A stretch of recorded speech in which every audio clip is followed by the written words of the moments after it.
Hello everyone, welcome to our channel The Success Master. আমি সুস্মিতা। আমি আজকে আপনাদের জন্য এসএসটি প্যাডাগজি থেকে ইম্পর্টেন্ট একটা ক্লাস নিয়ে এসেছি, যেই ক্লাসে আমরা 30 MCQs নিয়ে আলোচনা করব। আর এটা হলো এসএসটি প্যাডাগজির MCQ ক্লাসের নাম্বার 15। তার আগে আরও 14টা ক্লাস করিয়েছি, যেগুলি আপনারা আমাদের এই চ্যানেল দ্য সাকসেস মাস্টারের প্লেলিস্টের মধ্যে পেয়ে যাবেন। সবগুলি ক্লাসে অ্যাভেলেবেল রয়েছে। তাছাড়া আপনারা যদি নোটস নিতে চান কিংবা এডমিশন নিতে চান, তাহলে স্ক্রিনে দেওয়া নাম্বারে আপনারা যোগাযোগ করতে পারেন। সেখানে এসে আমাদের কোচিং সেন্টারে এসে নোটসটা দেখে যদি ভালো লাগে তবে আপনারা নোটস নিতে পারেন, কিংবা আপনারা যদি অফলাইন ক্লাসেসের জন্য এডমিশন নিতে চান সেটাও নিতে পারেন। নোটের প্রাইসটা বা এডমিশন ডিটেলসটা আমি পরে বলে দিচ্ছি, আগে আমরা ক্লাসটা করে নিই, তারপর এক এক করে ডিটেলসে সবগুলি বলে দেবো। তো আপনারা স্কিপ না করে ভিডিওটা লাস্ট পর্যন্ত দেখতে থাকুন, তাহলে আশা করি আপনাদের এক্সামের মধ্যে অবশ্যই কাজে আসবে। তো 1 নম্বর যে এমসিকিউটা রয়েছে সেটা হলো, নম্বরদানের পূর্ব পরিকল্পনা উদ্দেশ্য হলো যে নম্বরদানের নাম্বার দেওয়ার আগে তার যে পূর্ব একটা পরিকল্পনা থাকে, নাম্বারদানের আগে তার আগের যে পরিকল্পনাটা, সেটা উদ্দেশ্যটা কি? সেটা উদ্দেশ্যটা হলো পরিমাপের নৈবিত্বতা নিয়ে আসা। কি করে? পরিমাপের মধ্যে যাতে নৈবিত্বতা থাকে সেটা নিয়ে আসা, নৈবিত্বতাটা নিয়ে আসা। Option number A. নেক্সট রয়েছে 2 নম্বর, আদর্শতা অভিক্ষার ব্যবহারের ক্ষেত্রগুলি হলো যে আদর্শতা অভিক্ষার ব্যবহারের ক্ষেত্রগুলি কোনটা? তো এখানে কারেক্ট আনসারটা হবে শিক্ষার্থীদের শিক্ষা সংক্রান্ত মৌলিক দক্ষতাগুলি বিকাশের মূল্যায়ন করা। প্রতিটি শিক্ষাবর্ষের বা কয়েক বছর অতিক্রান্ত হওয়ার পর শিক্ষার্থীদের শিক্ষাক্ষেত্রে অগ্রগতির মূল্যায়ন করা। কোনো বিষয় বা দক্ষতার ক্ষেত্রে শিক্ষার্থীর কৃতিত্ব বা দুর্বলতা নির্ণয় করা। এই তিনটেই হলো correct answer according to option. এখানে কারেক্ট আনসার হবে অপশন নাম্বার ডি। উপরে সবগুলি হবে এখানে correct answer, option number D. Next 3 নম্বরে রয়েছে, কোনো অভিক্ষার নম্বরে তাৎপর্য ব্যাখ্যা করার পূর্বে জানা প্রয়োজন। যে কোনো একটা অভিক্ষার নম্বরে যে তাৎপর্য রয়েছে সেটা ব্যাখ্যা করার আগে কি জানা প্রয়োজন? তো এখানে কারেক্ট আনসার হবে শিক্ষার্থীদের সংস্কৃতি পশ্চাৎপটে সম্পর্কে অবহিত হওয়া প্রয়োজন। শিক্ষার্থীদের অভিজ্ঞতার মধ্যে পার্থক্য সম্পর্কে স্পষ্ট ধারণা থাকা প্রয়োজন। আর রয়েছে বিদ্যালয়ের পাঠ্যক্রমের বিভিন্ন দিকের প্রতি গুরুত্ব আরোপের পার্থক্য বিচার করা প্রয়োজন। এই তিনটেই হলো correct answer according to option. এখানে হবে অপশন নাম্বার ডি, উপরে সবগুলি অপশন নাম্বার ডি। 4 নম্বরে রয়েছে, নৈবিত্তিক অভিক্ষা ব্যবহারের নিচে কোনটি ত্রুটি সর্বাপেক্ষা মারাত্মক? যে নৈবিত্তিক অভিক্ষা ব্যবহারের যে নিচের কোন ত্রুটিটা, কোন ভুলটা সর্বাপেক্ষা মারাত্মক? তো এখানে কারেক্ট আনসারটা কি হবে? কারেক্ট আনসারটা হবে চিন্তন যুক্তি প্রদান করার ক্ষমতা এবং গুছিয়ে লেখার ক্ষমতা এর দ্বারা পরিমাপ করা যায় না। এটা হবে অপশন নাম্বার বি। যে চিন্তন যুক্তি প্রদান করার ক্ষমতা বা গুছিয়ে লেখার যে ক্ষমতাটা রয়েছে, এটা এর দ্বারা পরিমাপ করা যায় না। কিসের দ্বারা পরিমাপ করা যায় না? এই যে নৈবিত্তিক অভিক্ষা ব্যবহারের দ্বারা পরিমাপ করা যায় না। Option number B. এই ত্রুটিটি হলো সর্বাপেক্ষা মারাত্মক। 5 নম্বরে রয়েছে, আদর্শতা অভিক্ষার গুরুত্বপূর্ণ বৈশিষ্ট্য হলো নিচের কোনটি সঠিক নয়। এখান থেকে নিচে কোনটা সঠিক হবে না? কারেক্ট আনসার হলো একমাত্র অভিজ্ঞ এবং প্রশিক্ষণ প্রাপ্ত ব্যক্তি প্রয়োগের অধিকারী হবে। এটা সঠিক হবে না। নিচে 4টা অপশন থেকে এটা কারেক্ট হবে না। কিসের? যে আদর্শতা অভিক্ষার গুরুত্বপূর্ণ বৈশিষ্ট্য, এটি আদর্শতা অভিক্ষার গুরুত্বপূর্ণ বৈশিষ্ট্য নয়, কারণ এখানে নয় বলা হয়েছে। আর বাকিগুলি হলো আদর্শতা অভিক্ষার গুরুত্বপূর্ণ বৈশিষ্ট্য। এটাও বৈশিষ্ট্য, এটাও বৈশিষ্ট্য, এটাও বৈশিষ্ট্য। তো বৈশিষ্ট্য নয় কোনটা? এটা হলো অপশন নাম্বার বি, একমাত্র অভিজ্ঞ এবং প্রশিক্ষণপ্রাপ্ত ব্যক্তি প্রয়োগের অধিকারী হবে। এটা কারেক্ট আনসার হবে according to option number B. Next রয়েছে 6 নাম্বার, শিক্ষার্থী যাতে পাঠ্যসূচির কোনো অংশ বাদ না দেয় সেই জন্য শিক্ষক বা প্রশ্নকর্তার যা করা উচিত তা কি? যে শিক্ষার্থী যাতে পাঠ্যসূচি কোনো অংশ বাদ না দেয় সেই জন্য শিক্ষক বা যে প্রশ্নকর্তা রয়েছে, যে প্রশ্নটা করবে, তাই কি করা উচিত? তো এখানে কারেক্ট আনসারটা হবে সমগ্র কোর্সের ওপর বেশি করে সংক্ষিপ্ত এবং নৈবিত্তিক প্রশ্ন করবেন, যাতে সবগুলি কোর্সের উপর থেকে কি সংক্ষিপ্ত এবং নৈবিত্তিক প্রশ্নটা বেশি করা হবে। তারপর খোলাখুলিভাবে প্রশ্নের 5টি প্রশ্নের উত্তর লেখো না বলে প্রয়োজন হলে প্রশ্নগুলির মধ্যে পছন্দ করার। অর্থাৎ এখানে থাকলো যে 5টা কোশ্চেন আনসার করে, এখানে দিয়ে দিল 6টা, যে 6টা থেকে যে কোনো 5টা আনসার করো, এরকমভাবে দেওয়া হলো।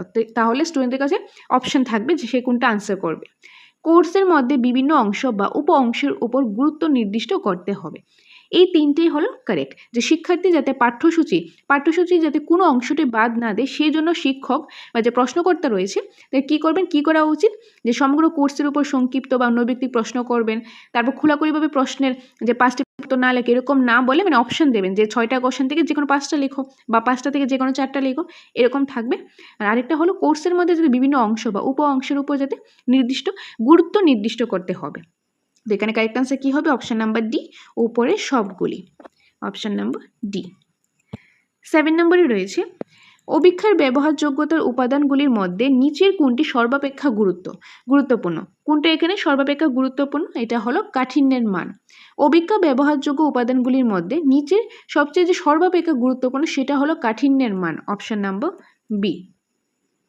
8 নম্বরে রয়েছে রচনাত্মক অভিক্ষা আরও নির্ভরযোগ্য এবং ব্যবহারযোগ্য করা প্রয়োজন হলো, যে রচনাত্মক অভিক্ষা রয়েছে আরও নির্ভরযোগ্য এবং ব্যবহারযোগ্য করার প্রয়োজন। কেন প্রয়োজন, কারেক্ট অ্যান্সার হবে শিক্ষার্থীদের উত্তরগুলি শব্দসীমা বা পয়েন্টগুলিকে উল্লেখ করা, নিয়ন্ত্রণ করা। সকলেই যাতে একই রচনাত্মক প্রশ্ন উত্তর দিতে বাধ্য না হয়ে শিক্ষার্থীদের ক্ষমতা ও আগ্রহ অনুযায়ী উত্তর দেওয়ার সুযোগ পায় তার জন্য প্রশ্ন পছন্দের সুযোগ ব্যবস্থা করা, উত্তরের জন্য এমন সময় নির্দিষ্ট করা যাতে খুব বেশি বা অল্প সময় না হয়। তো এখানে কারেক্ট আনসার কী হবে, অপশান নাম্বার ডি, অর্থাৎ উপরে সবগুলি হলো কারেক্ট আনসার। রচনাত্মক অভিজ্ঞার আরও যে নির্ভরযোগ্য বা ব্যবহারযোগ্য করার জন্য এইসব কিছু করা হয়। তো এখানে কারেক্ট আনসার কী হবে, উপরে সবগুলি, অপশান নাম্বার ডি। 9 নম্বরে রয়েছে একটি অভিক্ষার জন্য কোনটি অপরিহার্য। একটি অভিক্ষার জন্য এখানে কোনটি অপরিহার্য হবে, তো এখানে কারেক্ট অ্যান্সারটা হবে এই যে অভিক্ষার প্রশ্নগুলি উত্তম হবে। কী হবে, অভিক্ষার যে প্রশ্নগুলি রয়েছে সেটি উত্তম হবে, এটা হলো একটি অভিক্ষার জন্য একটি অপরিহার্য। ওকে, অপশন নাম্বার এ। 10 নম্বরে রয়েছে অভিক্ষার প্রশ্নগুলির ক্ষেত্রে কাঠিন্যের মান অনুযায়ী বিন্যস্ত হবে, অপশন নাম্বার বি। 11 নম্বরে রয়েছে অভিক্ষার গুরুত্বপূর্ণ শর্ত হলো, অভিক্ষার গুরুত্বপূর্ণ শর্তটা হলো দীর্ঘ না হওয়া, প্রয়োগে জটিলতা না থাকা, পুনঃব্যবহারযোগ্য হওয়া। তো এই তিনটেই হলো অভিক্ষার গুরুত্বপূর্ণ শর্ত, অর্থাৎ উপরে সবগুলি, অপশন নাম্বার ডি, উপরে সবগুলি। কি কি, দীর্ঘ না হওয়া, প্রয়োগে জটিলতা না থাকে, পুনঃব্যবহারযোগ্য হওয়া, এই সবগুলি হলো অভিক্ষার গুরুত্বপূর্ণ শর্ত, অপশন নাম্বার ডি হলো এটা কারেক্ট অ্যান্সার। নেক্সট রয়েছে 12 নম্বর, কোন ধরনের পরিমাপে কৌশলের ক্ষেত্রে যথার্থ আবশ্যক, যে কোন ধরনের পরিমাপে কৌশলের ক্ষেত্রে যথার্থ আবশ্যক। কারেক্ট অ্যান্সার হলো সব ধরনের পরিমাপে কৌশলের ক্ষেত্রে যথার্থ আবশ্যিক শর্ত, অপশন নাম্বার এ। 13 রয়েছে শিক্ষাগত অভিক্ষা যথার্থ কয়টি শ্রেণীতে ভাগ করা যায়। কারেক্ট অ্যান্সার হলো 4টি। কয়টি শ্রেণীতে ভাগ করা যায়, 4টি শ্রেণীতে, অপশন নাম্বার বি। 14 বিষয়বস্তুগত যথার্থ কোনো অভিক্ষায় বিশেষ প্রয়োজন, যে বিষয়বস্তুগত যথার্থতা কোন অভিক্ষায় বিশেষ প্রয়োজন। এখানে কারেক্ট আনসারটা কি হবে, কারেক্ট আনসারটা হবে পারদর্শিতার অভিক্ষায়, অপশন নাম্বার সি। 15 নম্বরে রয়েছে নিচের কোনটি সঠিক, নিচের এখান থেকে কোনটা সঠিক। তো কারেক্ট আনসারটা হলো যথার্থ নির্ণয়ের একটি সর্বজনগ্রাহ্য নির্ণায়ক থাকা আবশ্যিক, এটা কারেক্ট। কোনো অভিক্ষায় 100 ভাগ যথার্থ হয় না, এটাও কারেক্ট। যথার্থতা মাত্রায় প্রকাশ হয়, এটাও কারেক্ট। তো অ্যাকর্ডিং টু অপশন এখানে হবে অপশন নাম্বার ডি, উপরের সবগুলি কি সঠিক। ওকে, তো বাকি কোশ্চেনগুলি করার আগে আপনাদের বলে দিই, আমাদের কোচিং সেন্টার দ্য সাকসেস মাস্টারের নোটস অ্যাভেলেবেল রয়েছে। আমাদের কাছে টেট 1 রয়েছে, টেট 2 রয়েছে এবং এসটিজিটির নোটসটাও অ্যাভেলেবেল রয়েছে। আপনারা যদি নোটসটা নিতে চান তাহলে স্ক্রিনে দেওয়ার নাম্বারে যোগাযোগ করে চলে আসতে পারেন আমাদের কোচিং সেন্টার দ্য সাকসেস মাস্টারে। সেখানে এসে আপনার নোটসটা দেখতে পারেন, যদি দেখে ভালো লাগে তবেই আপনারা নোটসটা নিতে পারেন। আমাদের নোটসের মধ্যে প্রত্যেকটা সাবজেক্টের প্রত্যেকটা টপিকেরই প্রথমেই রয়েছে কনসেপ্ট, তারপর রয়েছে প্রচুর পরিমাণে এমসিকিউস। আপনারা দেখলেই বুঝতে পারবেন কত সিস্টেমেটিক ওয়েতে নোটসটা বানানো হয়েছে। আমাদের এখানে টেট 2 ইংলিশ ভাষার নোটসও কিন্তু অ্যাভেলেবেল রয়েছে। তো আপনারা যদি নোটস নিতে চান কিংবা আপনারা এডমিশন নিতে চান টেটের জন্য, টেট 1 এবং টেট 2 জন্য, সেটার জন্য এডমিশন চলছে। আপনারা যদি এডমিশন নিতে চান তাহলে স্ক্রিনে দেওয়ার নাম্বারে যোগাযোগ করে আপনারা ডিটেলসটা জেনে নিতে পারেন এবং এসে আপনারা এডমিশনটা নিতে পারেন। আপনারা চাইলে আগে এসে নোটসটা দেখুন, নোটস দেখে ভালো লাগলে এডমিশন নিন বা আপনারা ক্লাসটা করতে পারেন, এডমিশন নিতে পারেন। আর তাছাড়া আপনাদের বলে দিই, আমাদের থেকে যারা নোটসগুলি নেবে তাদের জন্য থাকছে mock test, online mock test, যেটার মধ্যে সবগুলো সাবজেক্ট থেকেই ফুল সিলেবাসে কিন্তু কভার করা হবে। আপনারা পেয়ে যাবেন 50+ মক টেস্ট। প্রত্যেকটা টপিকের আলাদা করে মক টেস্ট আপনারা পেয়ে যাবেন। এই মক টেস্টের জন্য আলাদা কোনো পেমেন্ট করতে লাগবে না, সবটা নোটের সাথে ইনক্লুডেড রয়েছে। আর যারা এডমিশন নেবে তাদের জন্য তো থাকছেই, তাদের জন্য ক্লাস নোটসগুলি থাকছে, মক টেস্টগুলি থাকছে, অনলাইন অফলাইন সবগুলি কিন্তু অ্যাভেলেবেল থাকছে। তো আপনারা এডমিশন নিতে চান কিংবা নোটস নিতে চান, যারা যেটাই দরকার আপনারা স্ক্রিনে দেওয়ার নাম্বারে আপনারা যোগাযোগ করতে পারেন। তো বাকি ডিটেলসগুলি, এগুলি প্রাইস কত, কীভাবে কালেক্ট করবেন সবগুলি আমি বলে দেবো। বাকি কোশ্চেনগুলি করে দিই, তারপরে এক এক করে ডিটেলস আমি বলে দিচ্ছি। আপনারা জাস্ট একটু ধৈর্য সহকারে এই ক্লাসটা লাস্ট পর্যন্ত দেখতে থাকুন। ওকে, সো নেক্সট কোশ্চেনে যাই। নেক্সট হলো 16 নম্বর। অভিক্ষার যথার্থ নির্ভর করে। অভিক্ষার যথার্থটা কিসের উপর নির্ভর করে? কিসের উপর নির্ভর করে? অভিক্ষার প্রশ্ন বা পদগুলি সংগঠনের উপর নির্ভর করে। অভিক্ষার প্রশ্ন বা পদগুলি বিষয়বস্তুর উপরও নির্ভর করে। অভিক্ষাদের উত্তরের উপরও নির্ভর করে। যে অভিক্ষার যে যথার্থটা, সেটা যে প্রশ্ন বা পদগুলি রয়েছে, সেটা যে সংগঠন রয়েছে, সেই সংগঠনের উপর, সেই বিষয়বস্তুর উপর, এবং অভিক্ষার্থীদের যে উত্তর রয়েছে সেই উত্তরের উপরও কিন্তু নির্ভর করে, ডিপেন্ড করে। তো এখানে কারেক্ট আনসার হবে অপশান নাম্বার ডি, উপরে সবগুলি। Option number D. নেক্সট রয়েছে 17 নম্বর। নিচের কোনটি সঠিক নয়? এখান থেকে কোনটা সঠিক নয়? তো এখানে যেটা কারেক্ট আনসার হবে সেটা হলো অভিক্ষার প্রশ্নগুলি সহজ হবে। অভিক্ষার প্রশ্নগুলি সহজ হবে, এটা সঠিক নয়। 18, একজন শিক্ষক একই প্রশ্নের উত্তরে বিভিন্ন সময়ে বিভিন্ন নম্বর দিয়েছেন। এর কারণ হলো যে একজন শিক্ষক সেম প্রশ্নটা, সেম কোশ্চেনের যে উত্তরটা রয়েছে সেটা বিভিন্ন সময়ে বিভিন্ন নাম্বার দিয়েছেন। এর কারণটা কি? এর যে কারণটা হলো সেটি হলো প্রশ্নটি ব্যক্তিগত প্রভাব দোষে দুষ্ট। কি? প্রশ্নটি যে ব্যক্তিগত প্রভাব দোষে দুষ্ট। যে একই প্রশ্নের যে উত্তরটা তো বিভিন্নভাবে স্টুডেন্টরা দিতে পারে, যে ডেসক্রিপটিভ ওয়েতে যেগুলি এক্সপ্লেন করা সেগুলি, তো তার জন্য সেম যে কোশ্চেনটা কিন্তু আনসারটা ডিফারেন্টভাবে টিচার তারা দিতেই পারে নাম্বারটা। সো অপশান নাম্বার সি হবে এটা কারেক্ট আনসার। 19 নম্বরে রয়েছে একাধিক শিক্ষক যখন একই প্রশ্নোত্তরের খাতায় বিভিন্ন নম্বর দেয় তখন বলা হয়। যে একাধিক শিক্ষক যখন একই প্রশ্নোত্তরের খাতায় বিভিন্ন নম্বর দেয় তখন কি বলা হয়? যে একাধিক শিক্ষক রয়েছে। ফর এক্সাম্পল, দুজন শিক্ষক রয়েছে, সেম কোশ্চেন পেপারটা, সেম যে কোশ্চেন আনসার, একজন স্টুডেন্ট এখানে আনসার করেছে, এক্সামটা দিয়েছে, তো সেম যে কপিটা, সেই কপিটা দুইজন আলাদা আলাদা শিক্ষক চেক করলেন, তখন বিভিন্ন নাম্বার দেবেন। তো সেইটাকে কি বলা হয়? সেটাকে বলা হয় প্রশ্নগুলির নির্ভরযোগ্যতার অভাব, প্রশ্নগুলির যথার্থর অভাব, প্রশ্নগুলির নৈবিত্যতার অভাব। এগুলি হলো কারণগুলি। তো এখানে কারেক্ট আনসার হবে অপশান নাম্বার ডি, উপরে সবগুলি। কি হবে? উপরে সবগুলি। 20 নম্বরে রয়েছে একটি প্রশ্নপত্রে রচনাত্মক প্রশ্ন, সংক্ষিপ্তের উত্তর প্রশ্ন এবং নৈবিত্তিক প্রশ্ন দেওয়া হবে। প্রশ্নগুলি নিম্নোক্তভাবে বিন্যস্ত করো। এই যে রচনাত্মক প্রশ্ন রয়েছে, সংক্ষিপ্ত উত্তর প্রশ্ন রয়েছে, নৈবিত্তিক প্রশ্ন রয়েছে, এগুলিকে কি করা হয়েছে? নিম্নোক্তভাবে বিন্যস্ত করতে হবে। তো এখানে কারেক্ট আনসারটা কোনটা হবে? এখানে কারেক্ট আনসারটা হবে প্রথমে কোনটা থাকবে? প্রথমে থাকবে নৈবিত্তিক প্রশ্ন, তারপর থাকবে সংক্ষিপ্ত, তারপর সর্বশেষে থাকবে কি? রচনাত্মক। এখানে রচনাত্মক হবে। যে প্রথমেই যে থাকছে শর্ট কোশ্চেনগুলি যেগুলি আছে সেগুলি থাকছে, তারপর যে সংক্ষিপ্ত উত্তর প্রশ্ন এগুলি থাকছে, তারপর থাকবে যে বড় কোশ্চেনগুলি। ফর এক্সাম্পল, প্রথম থাকলো 1 মার্কসের বা 2 মার্কসের আমি দিলাম, তারপর এখানে থাকলো 3 বা 4 মার্কসের, তারপর থাকলো 6 মার্কসের, 8 মার্কসের বা 10 মার্কসের, এরকম থাকলো নৈবিত্তিক প্রশ্ন, সংক্ষিপ্ত প্রশ্ন অ্যান্ড রচনাত্মক প্রশ্ন।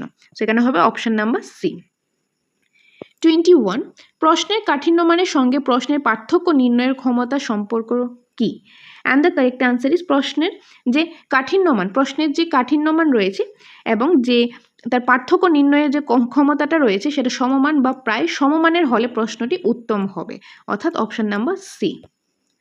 22, পারদর্শিতার অভিক্ষার উদ্দেশ্য হলো, পারদর্শিতার যে অভিক্ষার যে উদ্দেশ্যটা সেটা হলো শিক্ষার্থীরা শিখনের উদ্দেশ্যে কী পরিমাণে অর্জন করেছে সে সম্পর্কে অবহিত হওয়া, শিক্ষার্থীদের শিখন তদারকি করা এবং শিক্ষক এবং শিক্ষার্থীদের ফিডব্যাক সরবরাহ করা, শিক্ষার্থীদের শিখন অসুবিধাগুলি নির্দিষ্ট করা এবং ওইগুলি স্থায়ী বা পুনঃপুন ঘটেছে কিনা। তো এখানে কারেক্ট আনসার কী হবে? অপশান নাম্বার ডি, উপরে সবগুলি। নেক্সট রয়েছে 23 নম্বর। আদর্শীয়তা অভিক্ষা প্রস্তুতকরণের প্রথম স্তরটি হলো, আদর্শীয়তা অভিক্ষা প্রস্তুতকরণের প্রথম যে স্তরটি সেই স্তরটি হলো অভিক্ষা উদ্দেশ্যবলী নির্ধারণ, অপশন নাম্বার সি। 24, শিক্ষামূলক অভিক্ষা এবং মনস্তাত্ত্বিক অভিক্ষা প্রস্তুতের ক্ষেত্রে, যে শিক্ষামূলক অভিক্ষা রয়েছে এবং মনস্তাত্ত্বিক অভিক্ষা প্রস্তুতের ক্ষেত্রে কি দেখা যায়? এখানে কারেক্ট আনসারটা কী হবে? কারেক্ট আনসারটা হবে নির্দিষ্ট কিছু এখানে স্তর উভয় ক্ষেত্রে অপরিহার্য, যে নির্দিষ্ট কিছু স্তর রয়েছে সেটা উভয় ক্ষেত্রে অপরিহার্য। কিসের ক্ষেত্রে? যে শিক্ষামূলক অভিক্ষা এবং মনস্তাত্ত্বিক অভিক্ষার ক্ষেত্রে কি অপরিহার্য, অপশন নাম্বার সি। 25 সম্রাট আকবরের রাজ্য শাসন প্রণালী আলোচনা করো। উপরের প্রশ্নটি রচনাত্মক প্রশ্নে কোন শ্রেণীভুক্ত? যে সম্রাট আকবরের রাজ্য শাসন প্রণালী আলোচনা করো, এটা একটা কোশ্চেন আসলো যে এটা একটা কি কোশ্চেন? এটা হলো রচনাত্মক কোশ্চেন। এখন এটার মধ্যে কোন শ্রেণীভুক্ত? এটা কি বর্ণনামূলক, বিশ্লেষণমূলক, সৃজনাত্মক নাকি কোনোটিই নয়? তো এখানে যেটা কারেক্ট অ্যান্সার হবে সেটা হলো বর্ণনামূলক, কারণ এখানে বর্ণনা করতে বলা হয়েছে।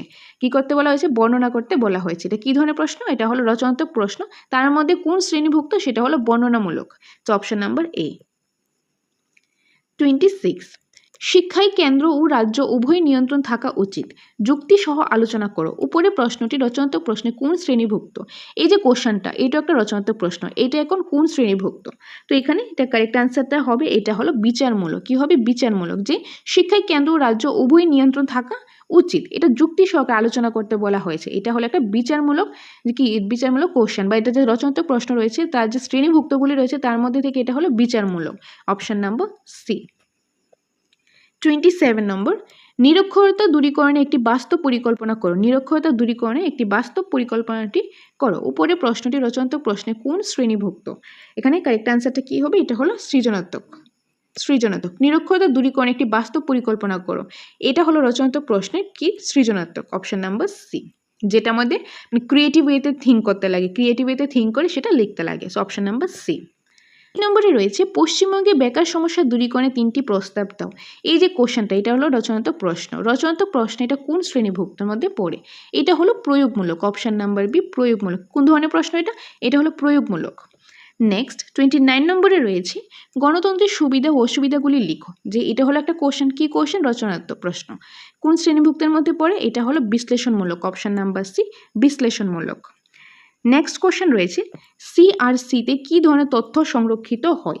সিআরসিতে কী ধরনের হয় তথ্য সংরক্ষিত হয়? ব্যক্তিগত বায়োডাটা, শিক্ষাগত পারদর্শিতা, শারীরিক স্বাস্থ্য। এই 3 ধরনের কি হয় সিআরসিতে যে তথ্য সংরক্ষিত করা হয়। তো এখানে কারেক্ট অ্যান্সার হবে অপশন নাম্বার ডি, উপরে সবগুলি। ওকে, তো এই ছিল আজকের ক্লাসে 30 MCQs। আশা করি আপনারা বুঝতে পেরেছেন। যদি কোনো প্রবলেম থাকে, কোনো সমস্যা থাকে, কোনো কনফিউশন থাকে, তাহলে কমেন্ট বক্স ওপেন আছে, সেখানে কমেন্ট করে দেবেন। তাহলে নেক্সট ক্লাসের মধ্যে আপনাদের ডাউটগুলি অবশ্যই আমি ক্লিয়ার করে দেওয়ার চেষ্টা করব। এখন আপনাদের বলে দিই, আমাদের coaching centre the success master এর নোটস রয়েছে। কী কী নোটস রয়েছে? আমাদের কাছে টেট 1 এর নোটস রয়েছে, টেট 2 এর রয়েছে এবং STGT নোটসও অ্যাভেলেবেল রয়েছে। সেই নোটের প্রাইসগুলো আমি বলে দিচ্ছি। টেট 1 নোটের প্রাইসটা হলো 3000 টাকা। টেট 2 যে বেঙ্গলি ভার্সন নোটসটা রয়েছে সেই নোটের প্রাইসটা হলো 3000 টাকা। আর যে ইংলিশ ভার্সন নোটসটা রয়েছে সেটার প্রাইসটা হলো 4000 টাকা। আর STGT নোটের প্রাইসটা হলো 3500 টাকা। আর আমাদের থেকে যারা নোটসগুলি নেবে সেই নোটের সাথে থাকছে আপনাদের জন্য মক টেস্ট। মক টেস্টের জন্য আলাদা কোনো পেমেন্ট করতে লাগবে না, আপনারা নোটের সাথেই মক টেস্টগুলি পেয়ে যাবেন। এগুলি কারা পাবেন? যারা আমাদের থেকে নোটসটা নেবে তাদের জন্য থাকছে এই মক টেস্টটা। প্রতিটা সাবজেক্টের প্রতিটা টপিক থেকে আলাদা আলাদা করে মক টেস্ট হবে, যেটার মধ্যে আপনারা 50+ মক টেস্ট কিন্তু আপনারা পেয়ে যাবেন। যারা আমাদের থেকে নোটসটা নেবে তাদের জন্য রয়েছে এই মক টেস্টটা, যেটার জন্য আলাদা কোনো পেমেন্ট করতে লাগবে না। আর তাছাড়া আমাদের এখানে টেট 1 এবং টেট 2 জন্য এডমিশন চলছে। আপনারা যদি এডমিশন নিতে চান তাহলে স্ক্রিনে দেওয়া নাম্বারে আপনারা যোগাযোগ করতে পারেন। এডমিশন প্রসেসটা হলো 5000 টাকা এডমিশন ফিস, আর যে মান্থলি ফিসটা রয়েছে সেই মান্থলি ফিসটা হলো 500 টাকা, যেটার মধ্যে আপনারা পেয়ে যাবেন এডমিশন নিলে আপনারা কী কী পেয়ে যাবেন? ফুল নোটসটা পেয়ে যাবেন, তারপর আপনারা সপ্তাহে 2 দিন ক্লাস পেয়ে যাবেন, ক্লাস নোটসগুলি পেয়ে যাবেন, তারপর online mock test, offline mock test, এই স্পেশাল মক টেস্টও কিন্তু পেয়ে যাবেন। তো সবগুলি পেয়ে যাচ্ছেন আপনারা এডমিশন নিলে। তো আপনারা যদি এডমিশন নিতে চান কিংবা নোটসটা নিতে চান তাহলে স্ক্রিনে দেওয়া নাম্বারে আপনারা যোগাযোগ করে চলে আসতে পারেন আমাদের কোচিং সেন্টার দ্য সাকসেস মাস্টারে। আমাদের কিন্তু নতুন একটা ব্যাচ শুরু হতে যাচ্ছে, যেটার জন্য এডমিশন চলছে। তা যার মধ্যে অনেকে অলরেডি এডমিশন হয়ে গেছেন, যারা এখনও এডমিশন হননি আপনারা খুব শীঘ্রই স্ক্রিনে দেওয়া নাম্বারে আপনারা যোগাযোগ করতে পারেন। প্রয়োজনে আপনারা চাইলে আমাদের কোচিং সেন্টারে এসে নোটসটা দেখুন, একদিন ক্লাস করে দেখুন, যদি ভালো লাগে তবেই আপনারা এডমিশন নিতে পারেন।